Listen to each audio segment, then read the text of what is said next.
visto un palazzo molto interessante, cercherò di andare lì sotto e chiedere se posso entrare, sperando non mi arrestino.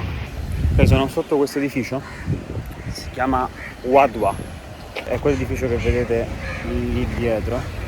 Vive una persona molto ricca, possiede tutto l'edificio e c'è tutta la sua famiglia con lui. Pensate che un appartamento in questo edificio è stato venduto in media a 6 milioni e mezzo di euro.